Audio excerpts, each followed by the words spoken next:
Good morning, good morning.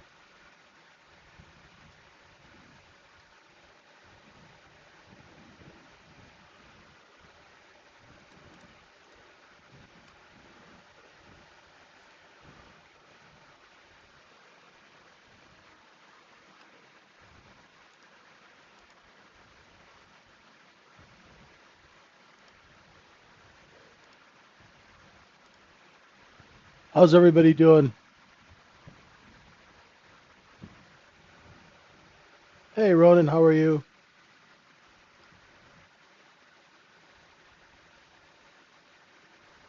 Hey, Jerry, how are you?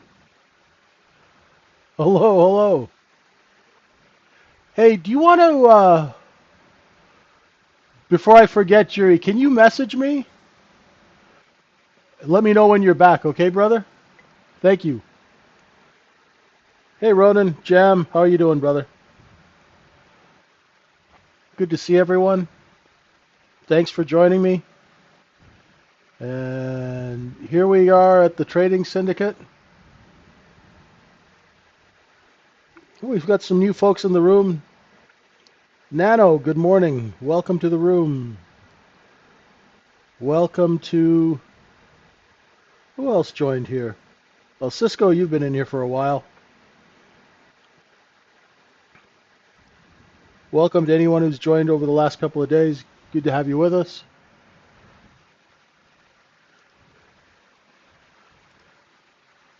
Lear, how you doing? Hey, Zeth. Okay, I guess we better get to work, huh?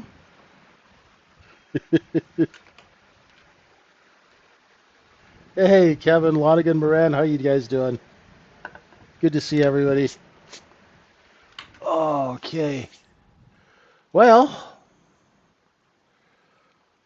so much for the big bear market of last Friday. Remember, I was making fun of everybody who said that there was a bear market because we had this liquidation? Wow. And then what did I tell you guys?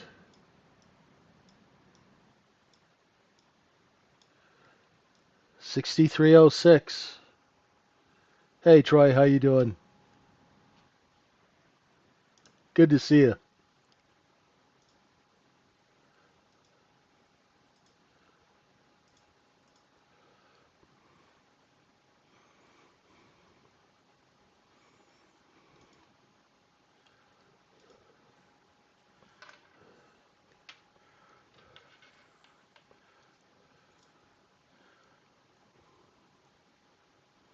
Thanks, Jerry.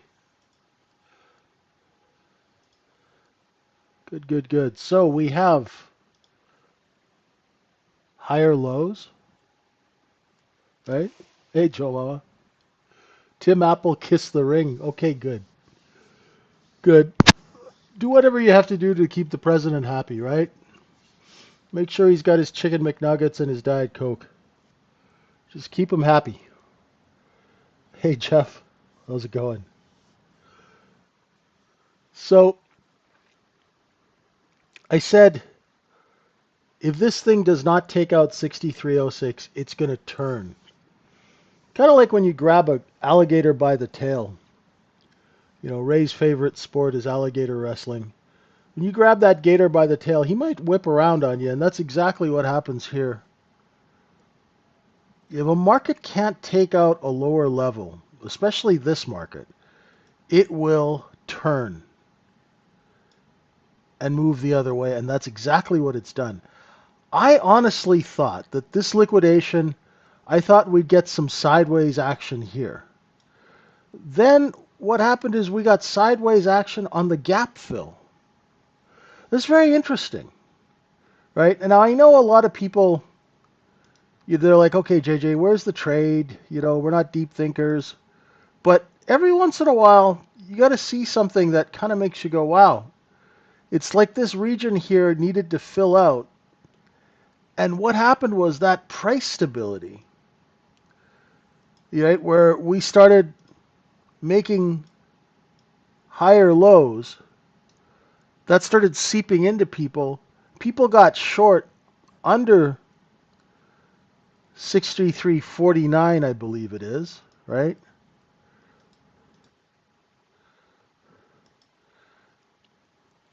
And you could see that anyone who got short under 49 is now trapped. The overnight low is at the latest short position, which is around 60 and change. And now we have this double distribution weird profile in the overnight. And we're going to open up on another significant gap. If we open, say, 64.10, yesterday's high is what, 63.80? So we got another 30-point gap, double digit, right? If we open on a gap, inventory is long. Let's look for back and forth and then maybe a move down. 63.88 is going to be a very interesting level, okay? That's one that you have to really be on the lookout for, because under 63.88 is the position. Now, what do I mean by that, right?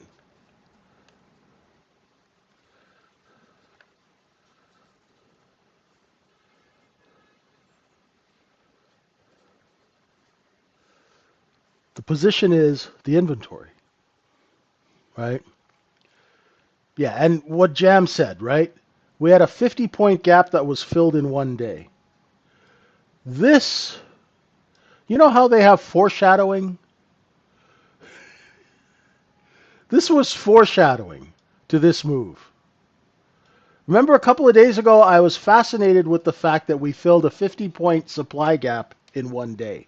And I said, that's not normal. And now we're almost back to all-time highs. All-time highs up here at 48.50, and we are trading 64.11. The high tonight, I mean the overnight, is 26 and three quarter. Our level that we were looking at was 28 half, so we came close. What I'm looking for is back and forth while we find the bid. If we get over the overnight high into the end of the day, be careful, because you've got 38, 48. Once you get over 64.58 and a quarter, right, your shorts are going to be, they're not going to be cooked. They're going to be home fried. Like, they are going to be fried. This is a bad short squeeze, right? And we never filled those four gaps that we had below us. We filled a one-day supply gap for 50 points in one day. So, yeah, it's okay to take hit and run shorts, but don't blow up your account position shorting this thing. Now let's see how we can trade into this RTH. Let's go take a look. The overnight point of control was at 63.86. It has moved up now. We've got good distribution in the Globex. We've traded 159,000 contracts. There's that high. And it's kind of consolidating here between 5 and 12, 5 and 13. Remember, folks, so overnight inventory is long. The natural reaction for overnight inventory is to correct lower. But sometimes it doesn't correct right off the open, right? Sometimes it'll take some time and then correct. Hey, S-Pill, thank you for that email, man. I appreciate that.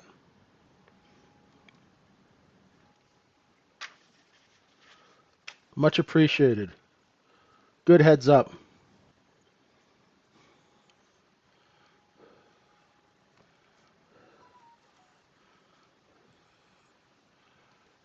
Hey, Juan, how are you?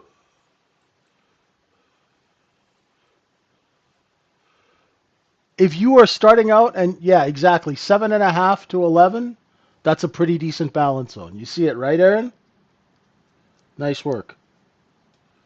Right? So if you just started trading now, right, and you came in and you had a bear chart, you could go and draw um, sort of like, uh, Well, you could use these lows here and those highs.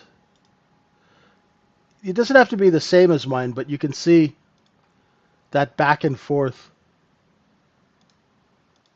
right? You've got these highs here, these lows, and when you look below that low, you come right back to that high. So you just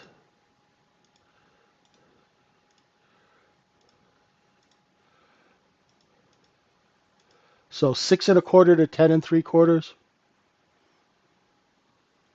Yeah, we need some drama. Oh no, who knows? Maybe the president will get upset with somebody and say something. Get a, get a big liquidation, right? So you could use that and then double it to the upside, double it to the downside, right? So that works. Now I did my balance zones at 2 in the morning New York time. That's why they're all the way back there. And now we are creeping into 8 times profit. Okay, so now we have sellers at 13.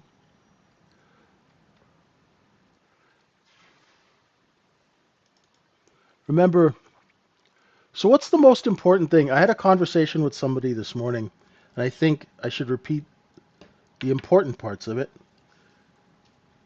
What's the important thing to remember today, right?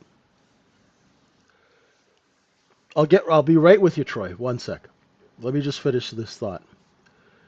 When you have a gap, right? There is no difference if you could use the old balance zone or the new one. It's all the same inventory, Aaron. Let me finish this thought and I'll be right with you guys. When you have a gap like what we have, okay? We had business as usual for 3 days and now there is change. So when the market's telling you, now I know people want to jump in and start trading and stuff, but I think it's really important to sit back and observe for a little while before you just jump in. Because when a market opens outside its previous day's range, whether it's to the top or the bottom, it means that there has been a material change of some sort. Because it's not business as usual. So why are prices, right? Yesterday you could buy this crap for 63.60. Now you got to pay 64.10. Why? Right? What's the change? Well, obviously you guys had some news with the crabapple guy, right? Whatever happened, right? We have, well, a couple of P profiles in a row. We had a P profile here and another one here, right? That gap fill, all those clues were kind of pointing higher, right? So what I suggest you do on the open is wait for a balance to form and trade the balance until we get a break of it, right? I wouldn't get too tied in to long and short at these levels. Normal markets, if you have, like if this was a normal market, we'd open on a gap and then we'd try and fill the gap, right? That's the normal thing to do, to go test that. This market, because it's got so many short positions in it, every time it gets down to 64.06, the buyers come in like sharks when you throw blood in the water. Like, look at that.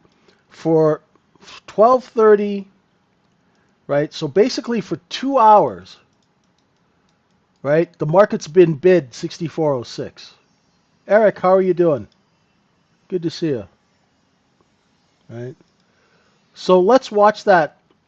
That's going to be a big level we watch. And then, of course, 63.88, right?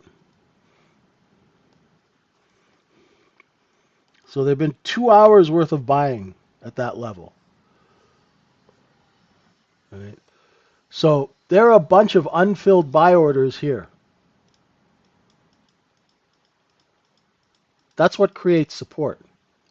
If those buy orders got filled, you'd lose support. So that's what we're looking for on the open. That'll be my first downside target. Why am I thinking lower? Because inventory is long, right? There's that 5 stop there. Point of control's at 8. Oh, now the point of control moved up.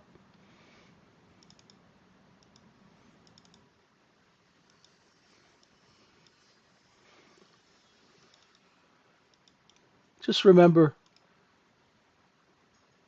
And the other thing I was talking about with this gentleman was, listen, it's okay to not know what's going on. It's okay to not understand what's happening, right? That's perfectly normal. That happens in business all the time. The thing is, make sure that you don't just react without thinking, right? You see a move, price movement, don't get sucked into it, right? Let the market build out some structure and show you what it's going to do, okay? We're going to replace the word patience with smart. Be smart, okay? Yeah, and if you are trading and you don't know what's going on, size down. Discipline's the hardest thing, Matt. I agree with you. I agree with you 100%. You know, it's the hardest thing.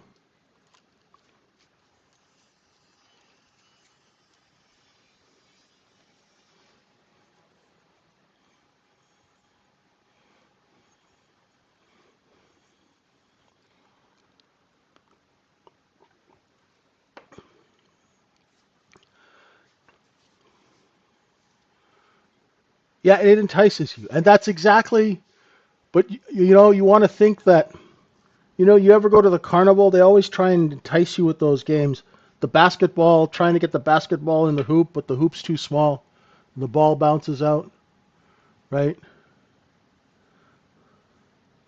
Yeah, let somebody else go first, right?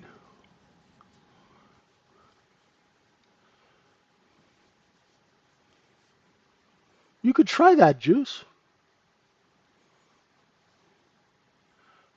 You mean just arbitrarily put 5 and 10s? Give it a shot, see if it works. I've never done that, but I just I just look for two-sided trade, right? Because I know it's the same people who are buying and selling.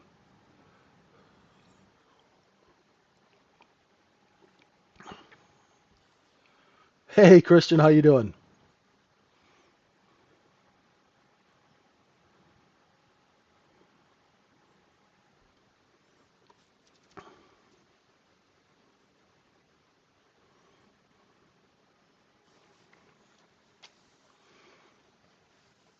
Okay.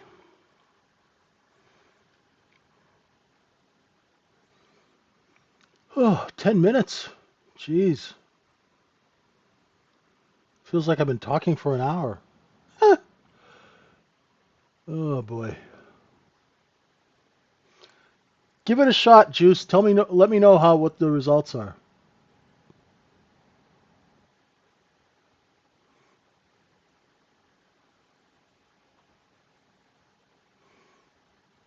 The reason why I do it the way I do it is I'm looking for two-sided trade.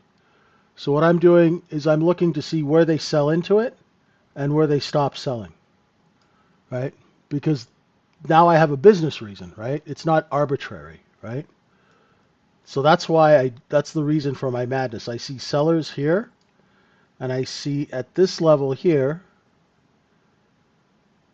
they stop selling. So when we look underneath this level, we come back to that high, right? It's about rotation. So, and I've now been doing this for 13 years and it's been working. So, surprisingly insane how accurate inventory and cost basis are. Well, because it's the business of the market, right? It's just the business of the market.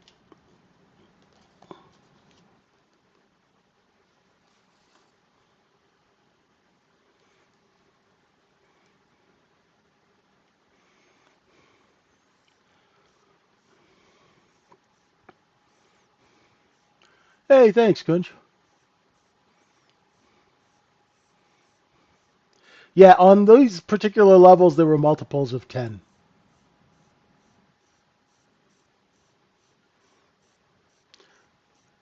I've seen 6 work as well. Okay, so when would I redo my balance zone, right? So if I had,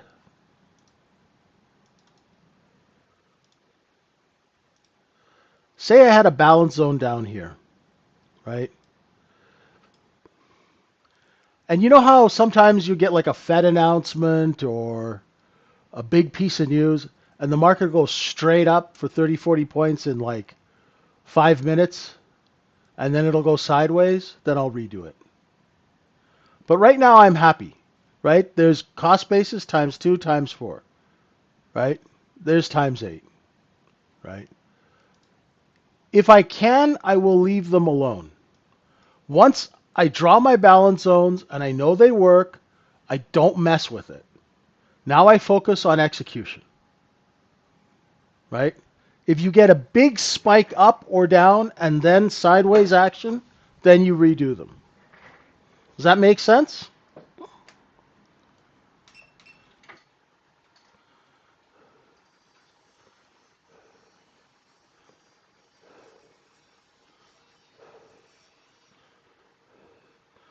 How does cost basis work?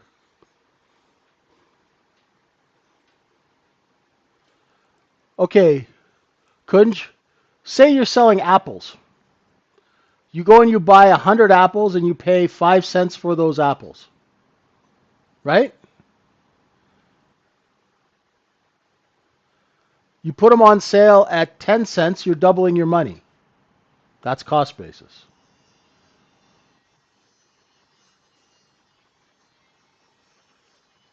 Aaron, I've been doing it this way for 13 years. If you find that works for you, go ahead. Right? I like to trade less. Right? I understand what you're saying. You want to redo it so you can do more trades. Right? I get that. Feel free. For me, I like to do 3 to 6 trades a day and that's it. Right? That's me. That's a personal preference, right? I will trade off the middle and stuff like that. When I'm teaching new traders, I teach them to trade only from the edges, so they actually trade less. Multiple entries, usually for retail traders, mean multiple screw ups, right? So I try and limit the amount of trades that traders take. Do you understand what I'm saying? I find the more trades that retail traders take, the more they screw it up. They don't get better by trading more. I don't find that.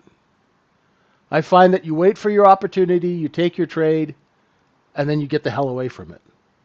That's just me, right? Anything that encourages multiple entries and over trading just means multiple screw ups to me. But that's just me. Maybe you've been trading for 20 years and you know you're successful and if you are consistently profitable, and you're making your money from trading, that's a different story. But generally, most of the people who are on this stream are kind of learning how to trade, so they should limit the amount of trades that they take. Hope that works for you. That's the way. I have a reason for why I do everything, and it's based on the business.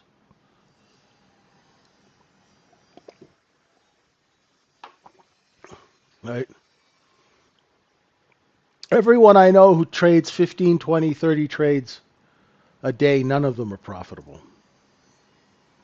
I really haven't met anyone who trades that much who makes money. They're just blowing up accounts, resetting evals, and just getting frustrated. I don't know. Let me know what you think. Right. If you're a consistently profitable trader, do whatever you need to do. If you're not, then you should listen to me. Right? That's the rule, right? I mean, if you're making 2 grand a day, 5 grand a day trading, you just keep making your paper, boo boo. But if you're not, you should be listening and doing exactly what I tell you to do. That's the rule that I operate with.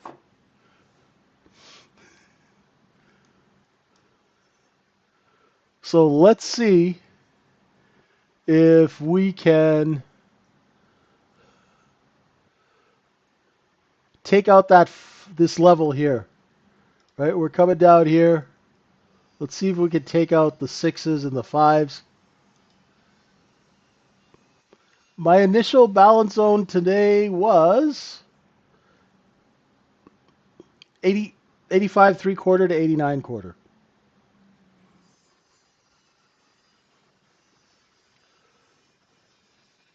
So say you did a look above and fail and were short 10/4, right? Put some bids at 6.5, right? And if you don't get filled at 6.5, then you know there's no supply, right? And if you get filled at 6.5, you can slide your other bids down to 5.5, 5.25, right? So you'd be short, stop, cover one, cover two, and I would front run 3 3/4.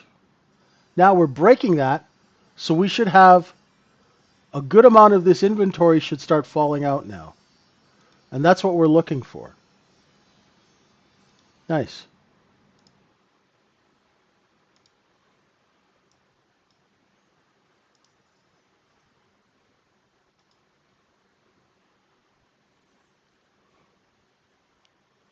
Found some bids at 5.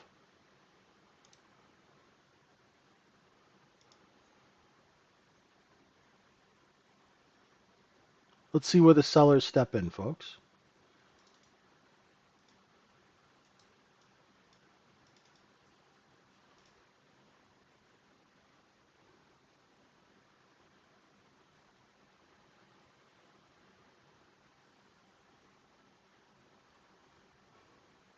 So now if you're short and you haven't covered, what are you looking for? Right? Say you're short and you haven't covered. 7.25. If we start offering over 7.25, you know we're running out of supply. The next seller will be at 8.5. The next seller will be at 9.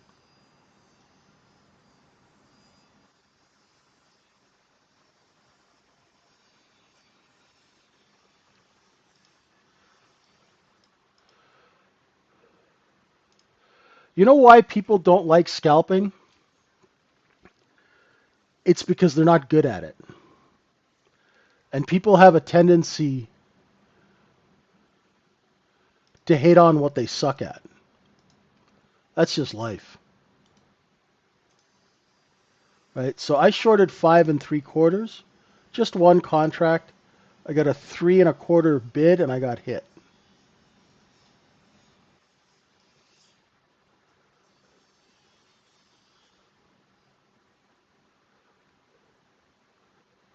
Now let's see if the market can get back anywhere near the open. If it can't, it's a sell, right?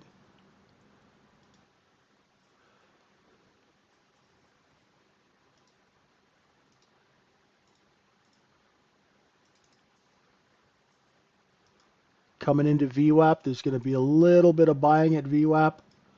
Now, what do you think? With inventory so long, do you think that we're going to break VWAP? Let's see. Now we're looking for a seller.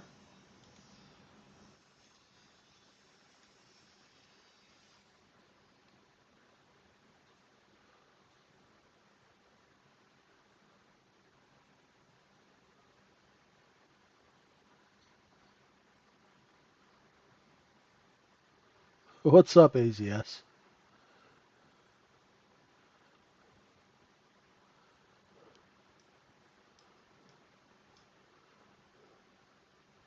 You get some responsive buying. If we get past the 4 and 5s, look to see the reaction at 6 3/4. That's where they initiated the sell.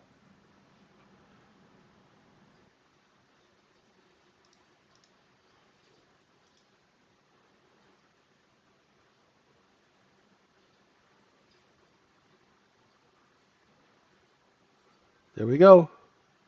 Right? We went right to 6 3/4. The seller stepped in. Right? Like clockwork. Right there. You saw it happen. We told you it was going to happen. It happened. Now, watch again as this candle finishes. Once it closes the next one, watch the high of the next candle. See? Now we're going back up to that 6 1/4. If those sellers, if they see buyers, they're going to lift their offer up to 8, up to 9, and then all the way back up to 10.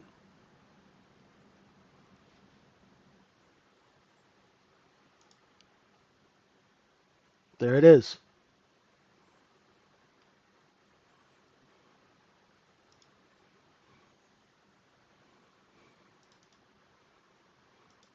So overnight inventory, very long, big gap, not much of a meaningful correction.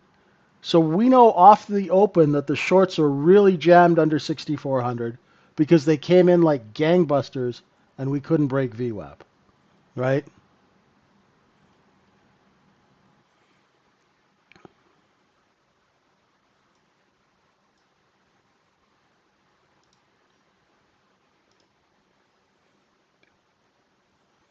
Now let's see if we hold 10s.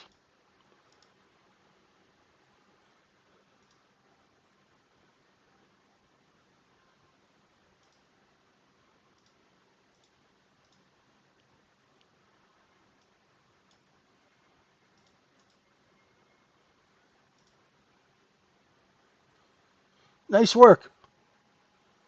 Beautiful trade, Aaron. Right? Pick some up at 11. I'll offer them out at 12 1/4 and see if I get taken. If I don't, I'll scratch it out. Out at 12 1/4. Got a few more left. And I'm selling into these 13 1/2s.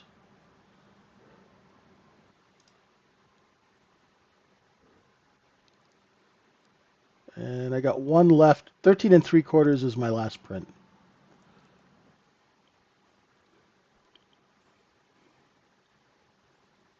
Good, good, good.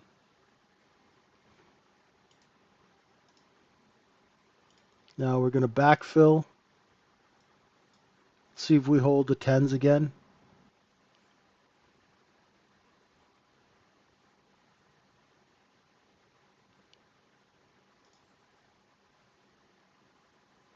Nope. Just leave that alone. I wasn't quick enough to pull off a short there. So let's see where it settles out.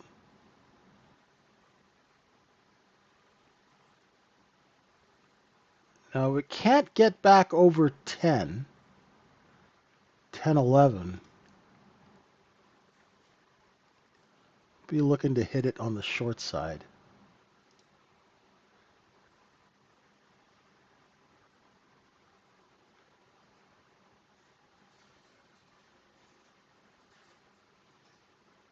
Looking for a seller at 10.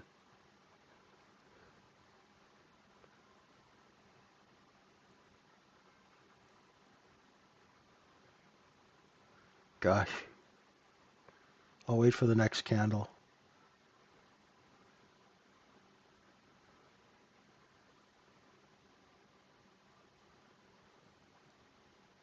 Yeah, folks. Steve's going to raise the price, so if you're interested in joining the room, please come and take advantage of the lower price. I'm short 10 and I covered at 7. Thank you very much. So remember I was looking for that 10 seller. I hit it at 10 on 4 and I covered at 7. Just scalping.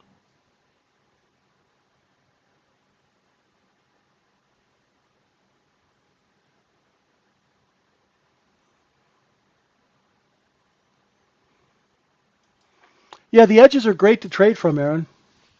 Hey Dexter, how you doing? Oh, thanks, Jeff. So at the beginning of a little move, are you likely or like that? Are you initially I offer out. So I bid when I go long, I put a bid in, Troy, and when I get hit on the bid, so my key sequence is bid, stop, right? Put in the bid, put in the stop. If my bid gets executed at, then I automatically go and put in my sell orders out right away, so I can get in line. If my sell orders don't get executed, I'll move those sell orders down and get out.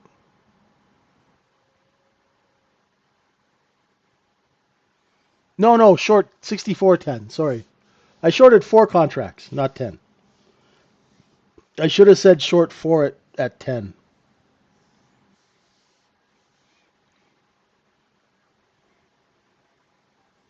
So it looks like we got a bit of a rotation here this morning, folks. A little bit of a rotation.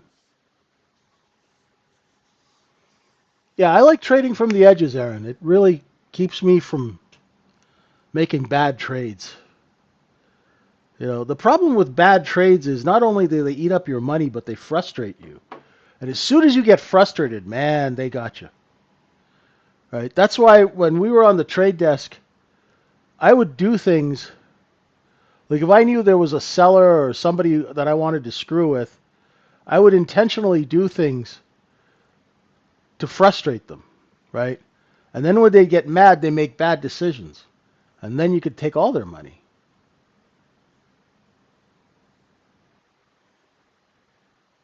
Oh, some bids there. Right back up, eh?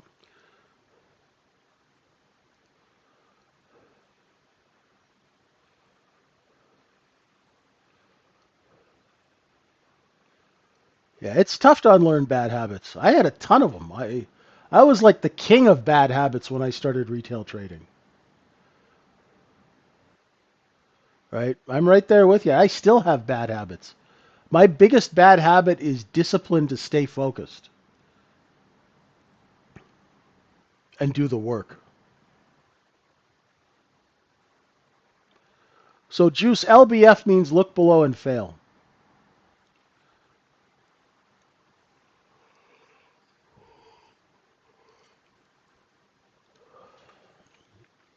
Creeping back over the tens again.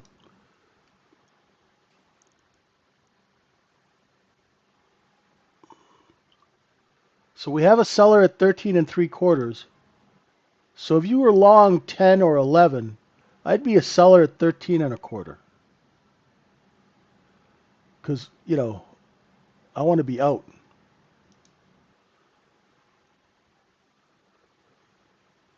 And there it is. So that time, I wasn't in exactly where I wanted. I bought 11 and sold at 13 and a quarter on, what did I do? I did that on 6.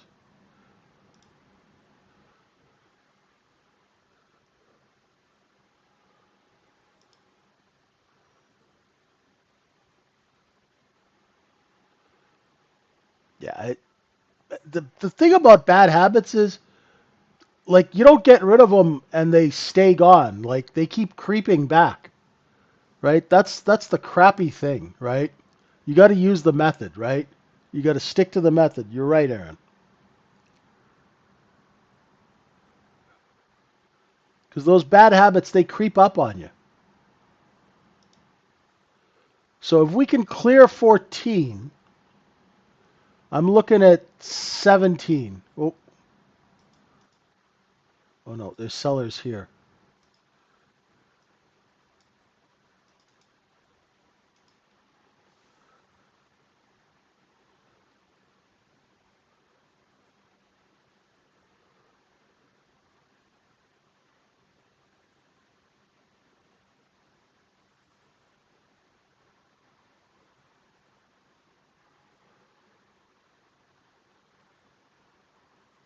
Friday's the last day, Alexander K.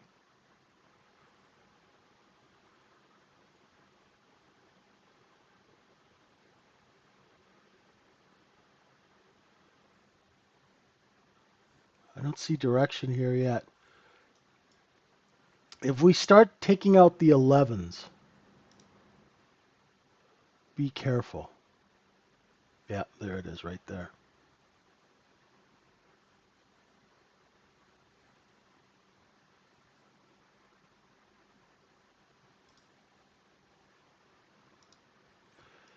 You know what, Alexander? Yeah, I mean, it's $20. Try it for a month.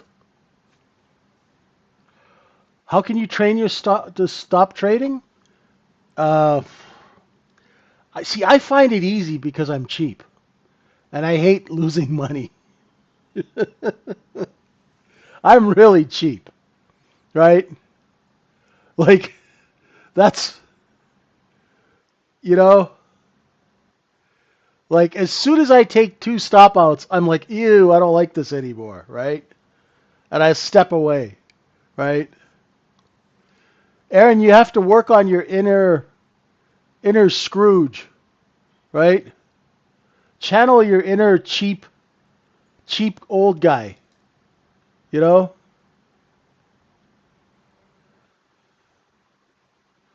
In a liquidation move, it's easy to get stopped out over and over and over again, right? Happens all the time, right? It's really easy to get stopped out multiple times. Um, I'm short two at 6. I've got bids in at 4.5. You dirty, rotten bugger. You didn't fill me at 4.5. Huh. Okay. Bought the ask. Flat.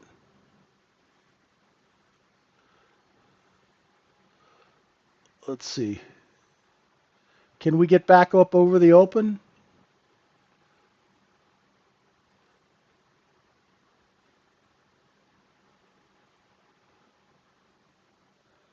If we can't get over the open, it's a short down to that A low. Ah, there it is. I spoke too soon.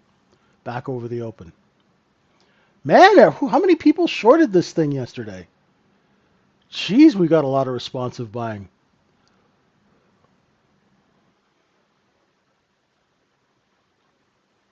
Those liquidation moves are the worst because you're waiting for the bounce, right? Right, and you start buying it and buying it and buying it, and then next thing you know, oh, it's just brutal.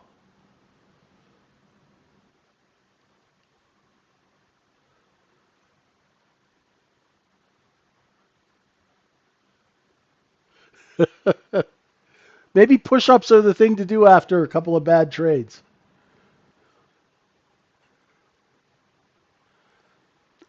I worked this problem out, Aaron, by sorry, I'm short 6. Hang on. Short 6 on 6. I'm flat. Um, it's discipline. It's discipline of doing the same thing. So here's what you do. You take 2 trades, you stop trading. You take 2 stops, get up. Get up out of your chair, get away from your desk. Right? That's the only thing you can do if you can't hold back, is to physically remove yourself from the situation. Does that make sense?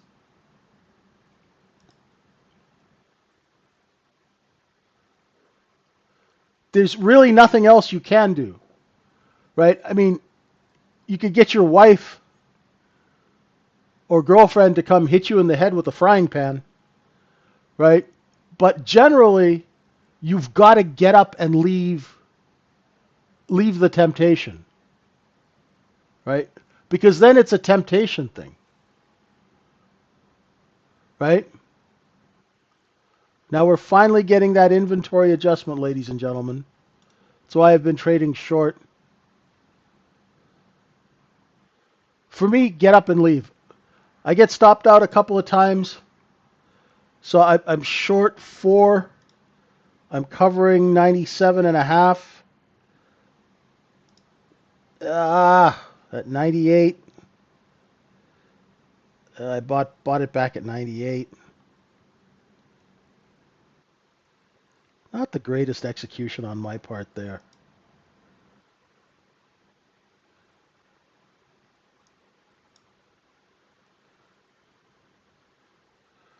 Nah, not the greatest execution on my part there. Yeah, just try getting up and walking away.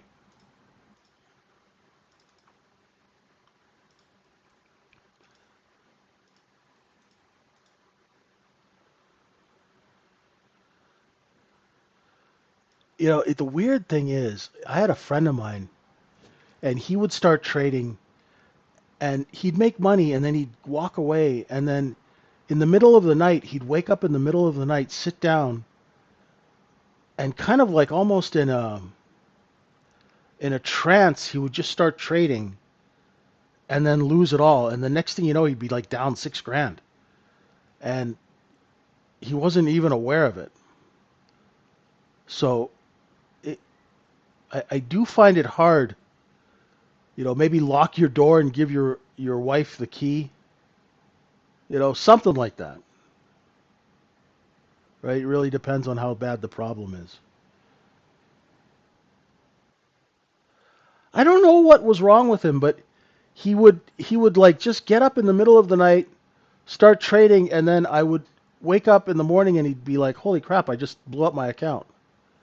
I'm like, "How did you do that?" Like, when I left you, you were up 5 grand, right? And he stopped trading and he walked away, but then he'd get up in the middle of the night and lose it all. Yeah, I don't know. I've never taken that stuff.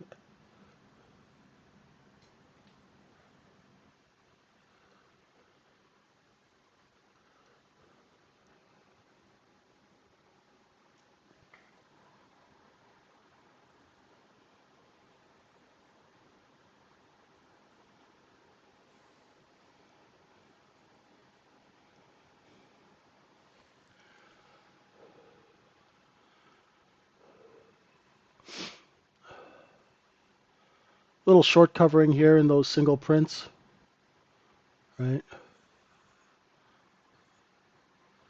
Yeah, unfortunately, Dexter, that one never happens.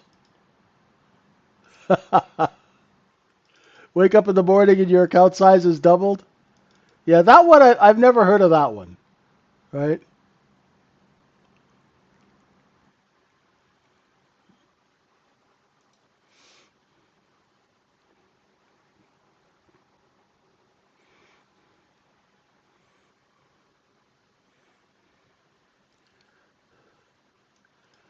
Yeah. Like how some people say, I started trading and I made 50 grand right away. That never happens for me. Where that whole beginner's luck thing. I've never had that.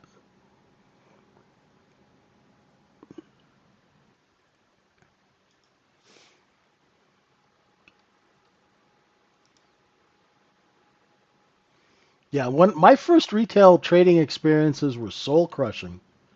I sucked at it.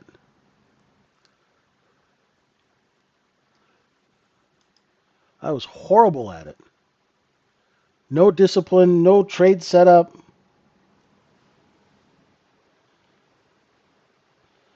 People would go, "Hey JJ, what's your favorite trade setup? What's your favorite setup?" And I'd go, "Oh, the FBI agent posing as a fund manager. That's my favorite setup." Right? Hey, Guapo, what's going on? Yes, sir. Indeed, could not take out the 98s.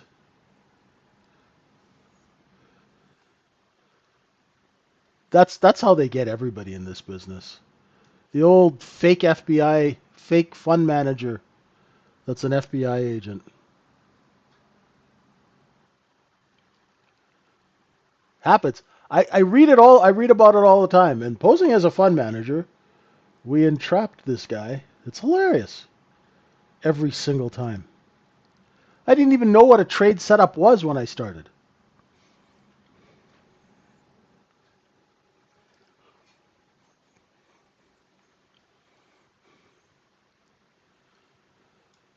Steve would get kind of upset with me. Steve's a partner in the room here, and I'd say JJ. He's like, you can't say stuff like that. I'm just trying to distract you from taking bad trades now. I don't see a setup just yet.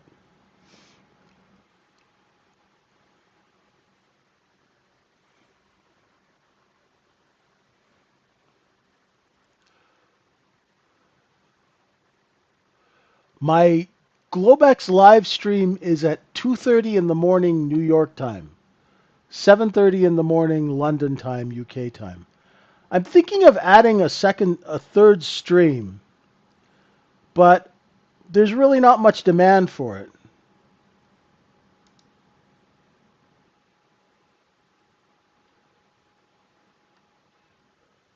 Like one or two people asking. A trade setup is a repeatable business transaction, right? A trade setup takes into account your risk, and your trade setup has a clear and defined reason for taking the trade, right? There's a clear defined business reason for taking the trade. It should also be repeatable, right? It should be repeatable and it should be scalable. That's why I love the look below and fail.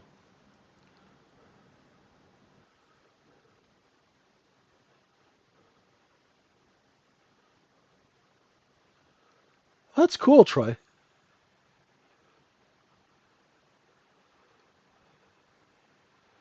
I have never had a trade.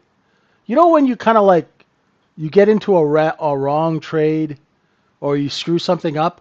I've never had a trade error work out in my favor. That's I guess that's a good thing because I didn't get that. Oh, don't worry, it'll just work out. Maybe it'll work out. Kind of, I'll get lucky because I never get lucky. Right? If I have a trade error, I have to get out of the trade error right away because it just gets worse. Right? It just gets worse. Right? How some people like they fat finger a trade, and next thing you know they're up $1,000. That never happens to me ever, ever, ever, ever. It's like so that's a good that keeps me from having bad habits, I guess. Now, folks, I'm waiting for a look below and fail of 96 and a quarter, or a look below and go. But right now, I do not see a trade, and I just don't want to get caught up in this. Where did I get my setups? I took what the market profile guys. The market profile guys talked about this trade called a look below and fail, right? But they didn't really go into it much. They said if a market looks below a balance level, right? Say this is our balance level, right? The green stuff. So if it looks below the green into the blue and comes back up, then you go long and it should rotate back up to the top, right? So that was only for market profile. Then I started using it on candles and went, holy crap, this works. Then I remembered something. The concept of rotation happens. What the hell's going on? Did we have some news or something? This thing just went. What the hell? Anyway, so the concept of rotation, it happens on small time frames and it happens on bigger time frames. And once I realized that, then I thought about what I used to do for a living was rotate inventory. So I started putting two and two together, but it took some time, right? So from 2012 to 2016, exactly, Junta, it was Ghost in the Machine, let's say. Probably a little piece of news or something, right? Somebody tweeted somebody stuck their finger in somebody else's nose, somebody got upset, you get a bit of a buy. So from 2012 to 2016, I was horrible. I spent so much time just watching. And then I started working on this trade setup thing, and it was really difficult. And it's only in the last from 2016 till now, and I'm still learning every day, right? Still learning every day. Still making mistakes, right? There we go. Sentiment boosted.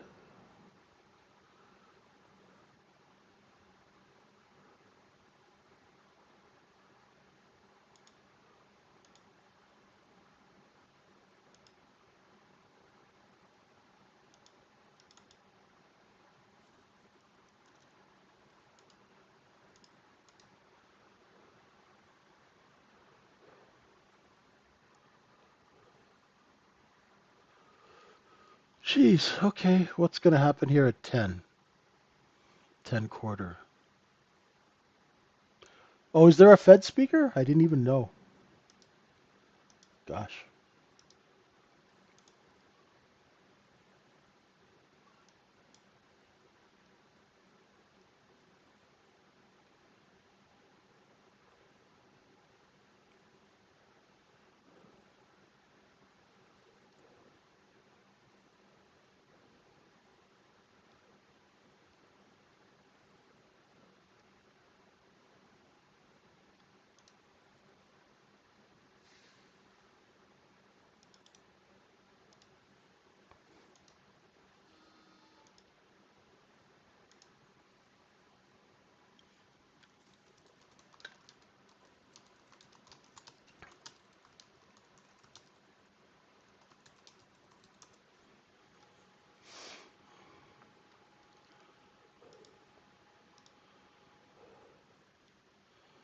Okay, now what? What's next here, folks?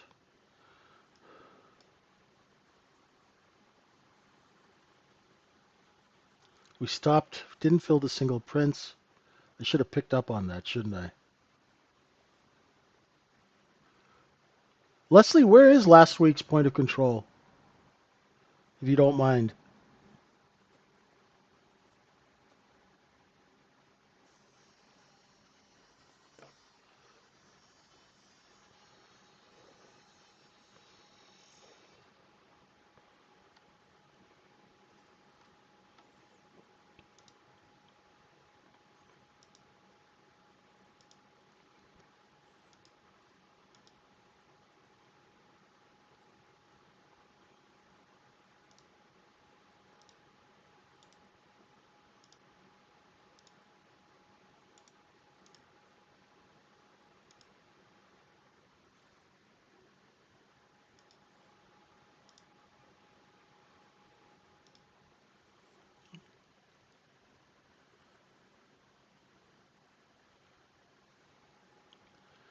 Yeah, at first, when people, thanks, Aaron. At first, when people start listening to me, they're like, what in the hell is this guy talking about? Right? And it's because everything I do is simple and it's kind of like practical, you know?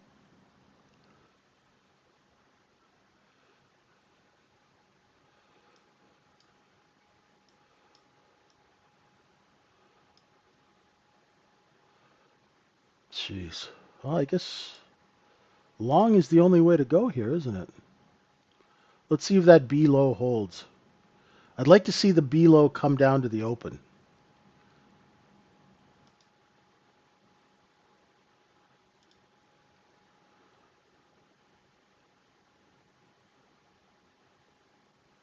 There. Does it hold?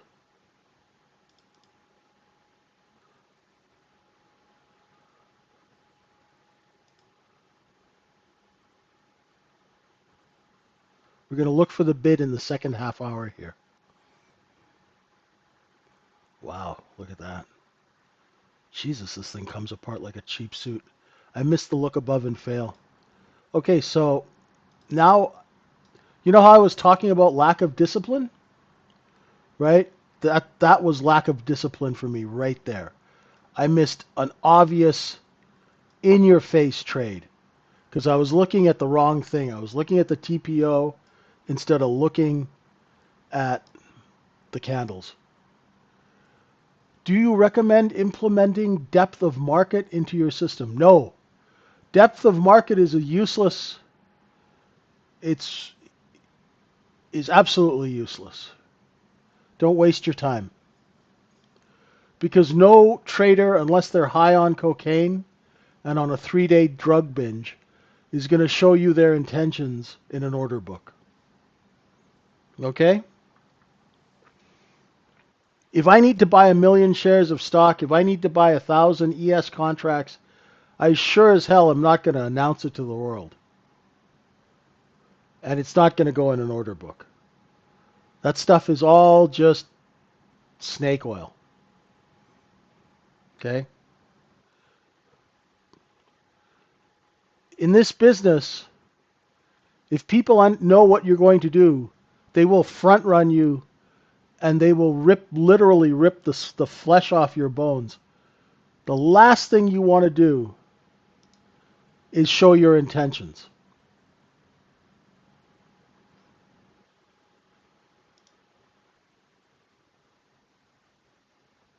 Hey, Taco, how's it going?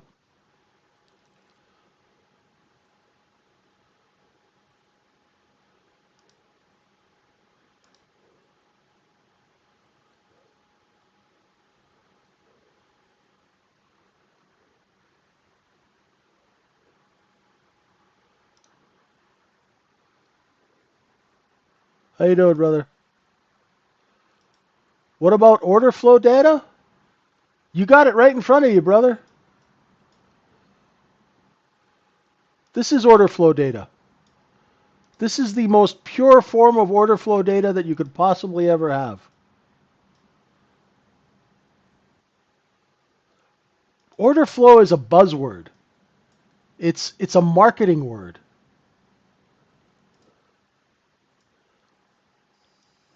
right? This is a time in sales. This is a time in sales, and this is the time in sales graphically represented, right? You don't need any of that. All you need is a 1-minute candle chart and the ability to pay attention.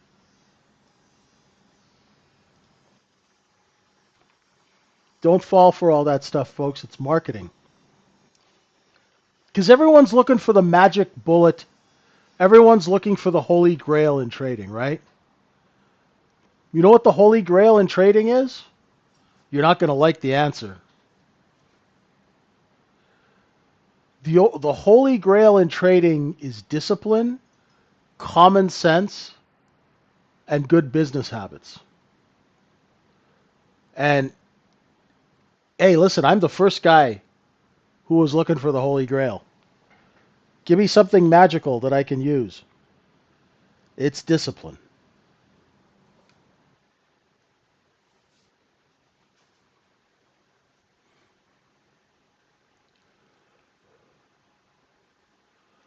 I don't need the volume bars because you know what I do, Aaron? I mean, OJ, I just watch the offer.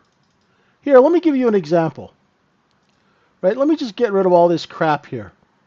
Right? And go to a simple chart, a simple candle chart. Okay? You see the red line and the green line that are moving back and forth? Right? That's the offer. The offer is the red line. When the offer is lowering, that means prices are on sale. When the offer starts lifting, it means they found buyers and they're trying to get them to pay higher.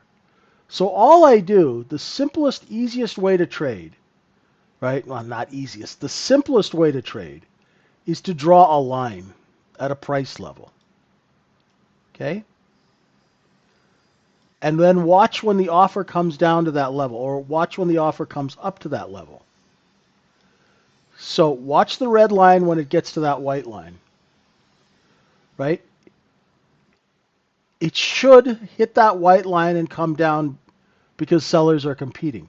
But if those sellers see buyers, they'll raise price to the top of the next candle. That's all you need. You don't need anything else. So you know that there are bids here, and you know that there's a seller here, right? So the less that you're staring at, the more you can actually concentrate on pure price action, right? Pure price action is where it's at. So you know there's a seller there. So what does that mean in real world information?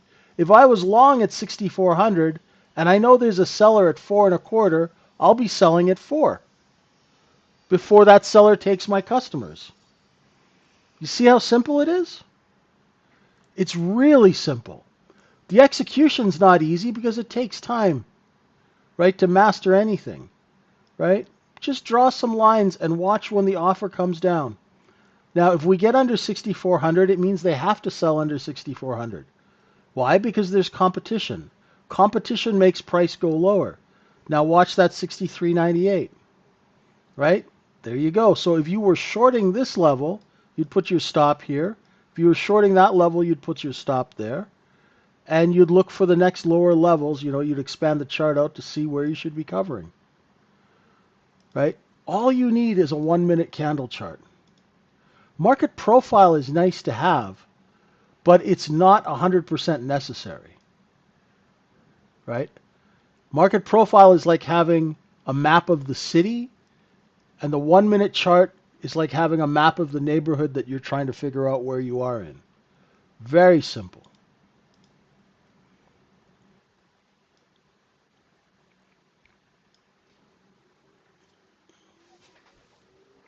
You'll save yourself a lot of time.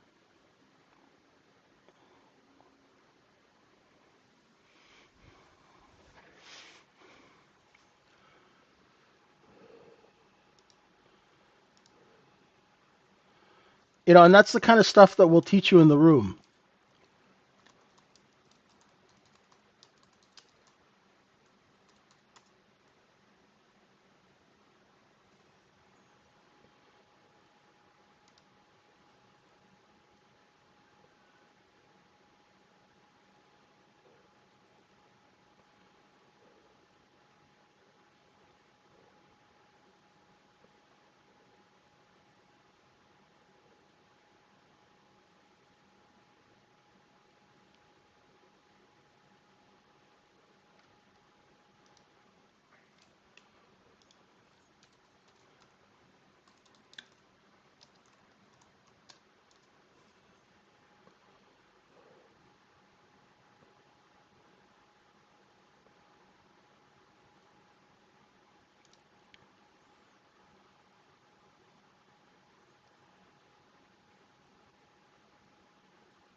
Oh, there we go. We finally got that liquidation.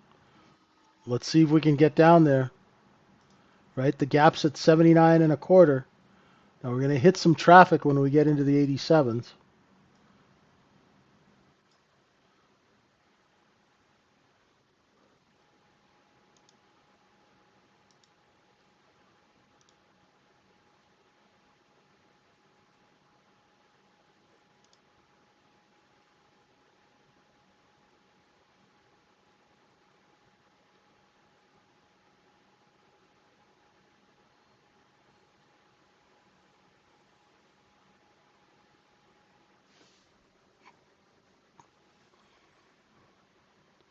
Here we go.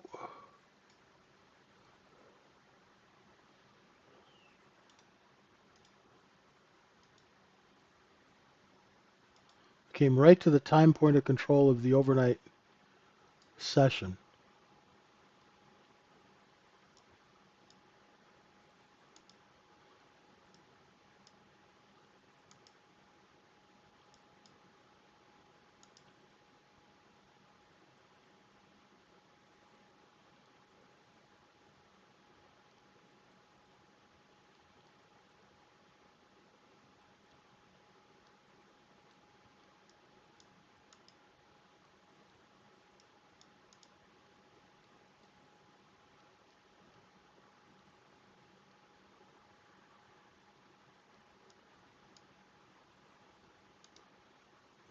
And we're still looking for that low.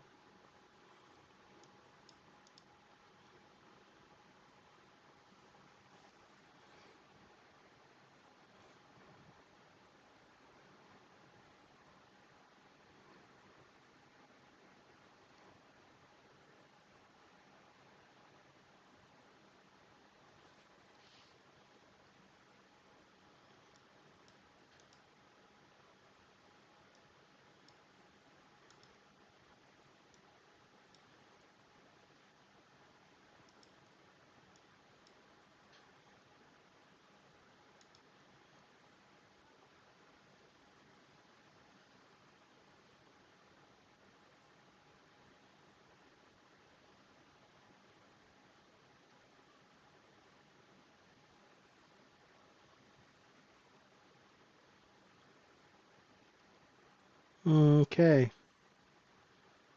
I still don't trust that low.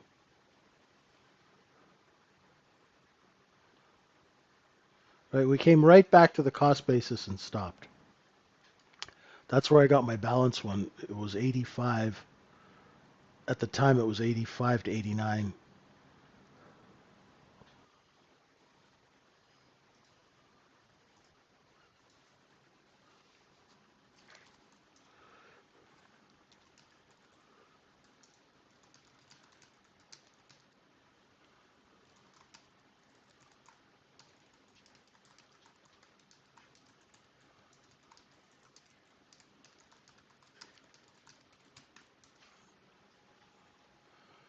Sorry, folks. Had a couple of messages to respond to. Apologies for that.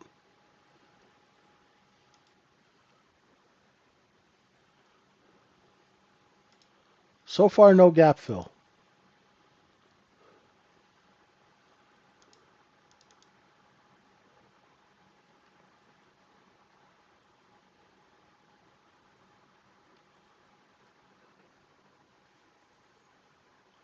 Previous day high would be a gap fill for me. Yeah.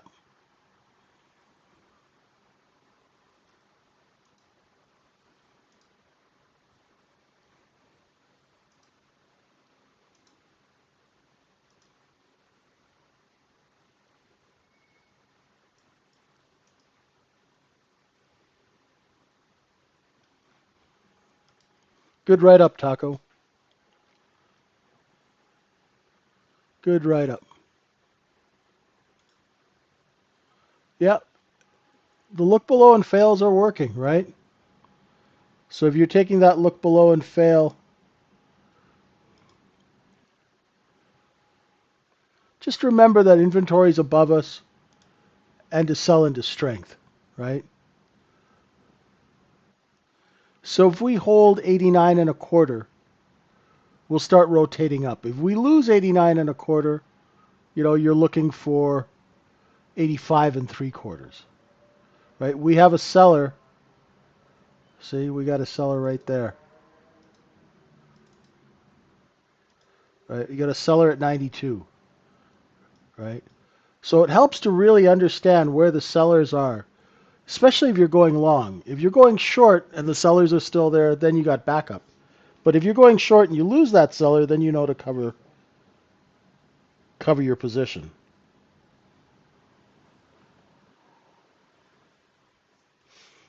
Oof, there we go. There's 85 and a quarter.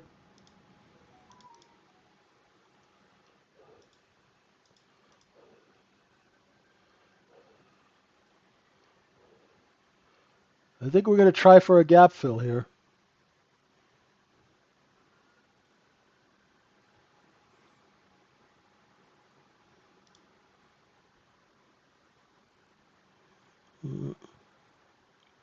Actually, 85 and three quarters worked. Sorry about that. I screwed up that call. But there is a seller at 88.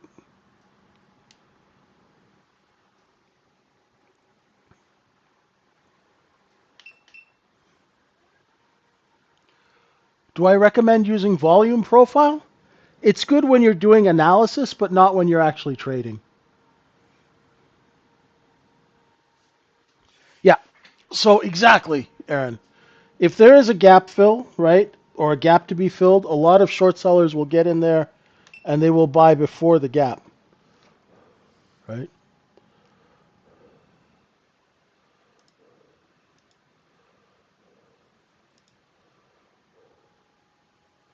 So if you're long, I'm sorry, if you bought that 86, 87, sell into these 90s and take the money and run. Oh.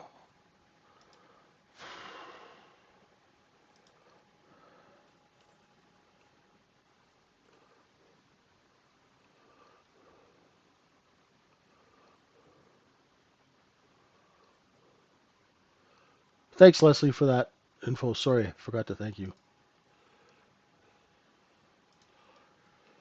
Oh, goodness.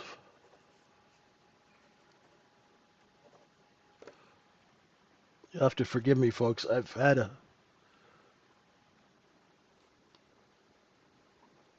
Haven't been feeling that great this week, so uh,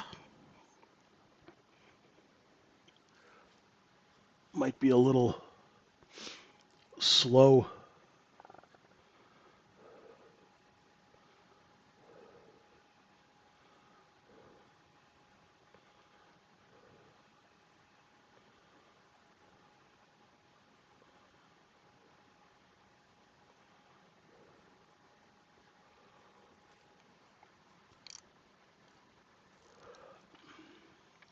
So for me, the gap fill would be 79 and a quarter.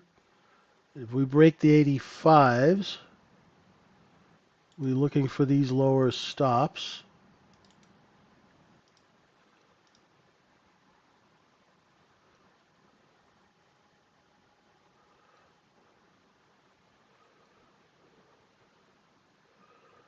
Now, when you get to the gap fill, there's a couple of scenarios. One is that we could fill the gap and keep going lower. The other one is fill the gap and then come back up. So watch for that.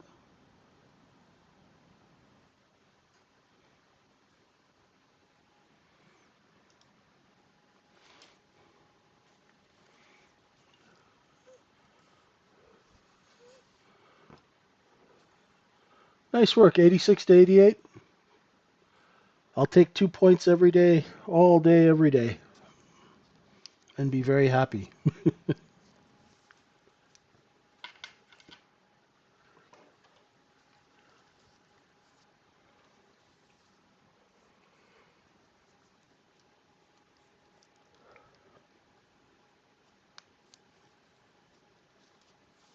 Does anybody have any other questions?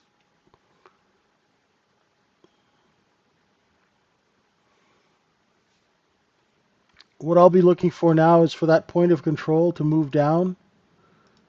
It's like 5,100 contracts up at 6,400. Let's see if we can move it down here, and that'll show good absorption. All right. Remember I was showing you that 63.88 level? That's exactly where we are now. I think footprint charts are a waste of time. I have one use for a footprint chart. I used it as a teaching tool to show how a low is developed, but you don't need to use it for trading. Dexter, the less stuff you have on your screen, the better you're going to execute. The fewer things that you have to look at and be aware of, the better your execution is going to be. Your execution is like being in a street fight or a boxing match. So do you think you want to have you want it to be smooth, right? You want to be in a flow state. So you're not looking at 20 or 30 different things. You're basically looking at one or two things. So you're very aware and you're tuned in, right? That way you can execute without fumbling around. You know what I mean?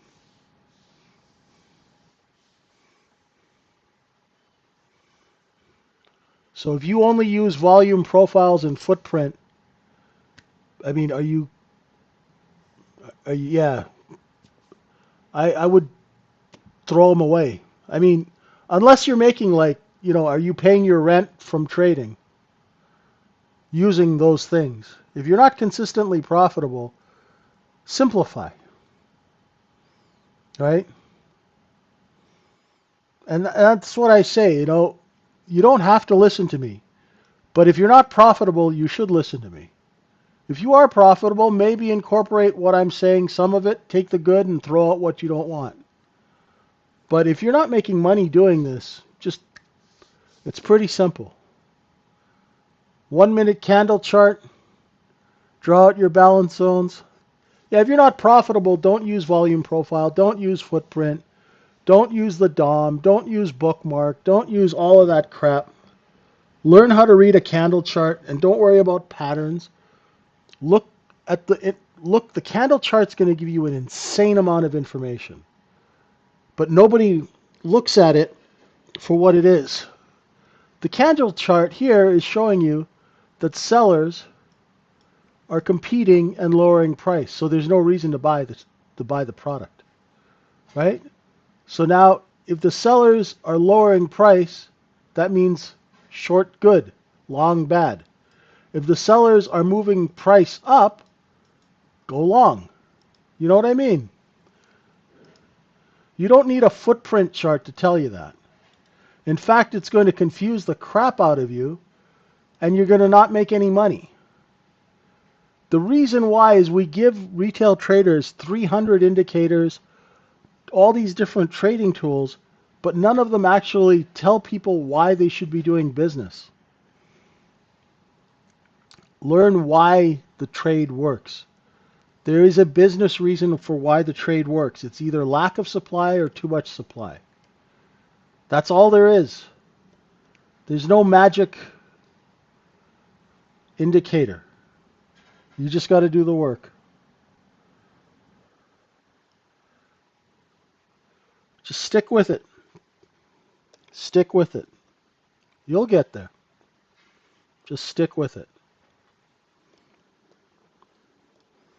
Retail trading is the hardest job in finance. Here we go. Almost got a gap fill. We're about a point away.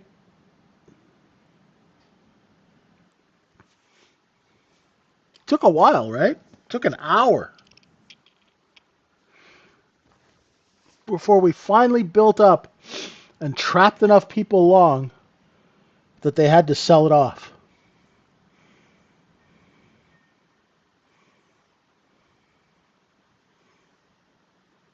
A couple of more ticks. 2 ticks and we fill the gap.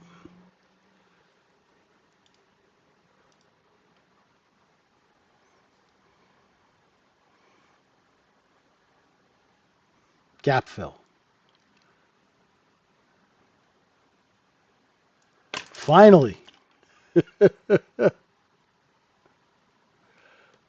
Exactly, Aaron. Now you look for a lack of supply, right?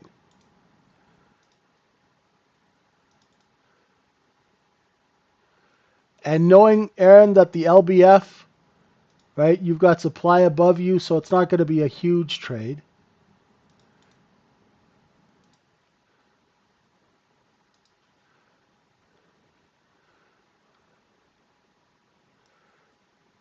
We still have, see, yesterday's point of control was all the way down here at 71 and a quarter. So we could actually retrace all the way back down to 71 and a quarter and then 64, which is the overnight low, which would be healthy for the market. This is good liquidation.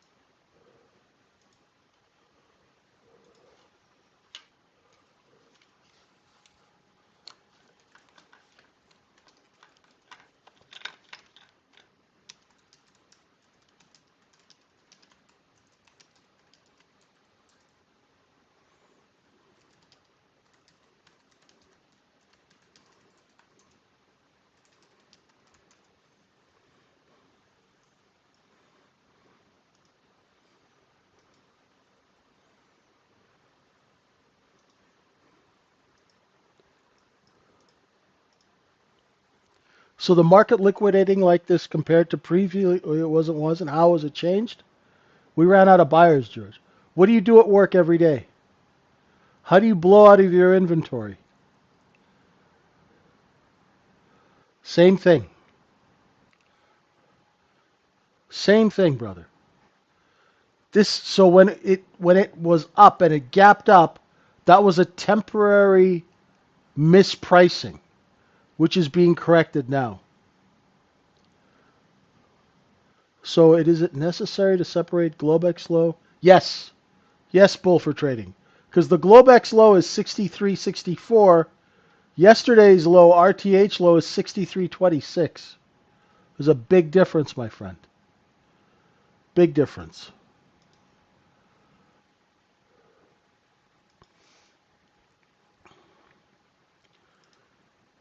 And that's pretty much it for me today, folks. We're going to have single prints to the downside now, right? So there is supply above us. Remember that, you look below and fail traders. And we will see you tomorrow morning. I'm going to be out for the next hour or so, or hour or two. Anyone who needs to get a hold of me, I'll be back in about 2 hours. Thanks, everyone. Really appreciate you being with us. Come check out the sale at thetradingsyndicate.org before Steve raises the price. And we'll see you all tomorrow. Have a wonderful, wonderful trading day. Bye for now.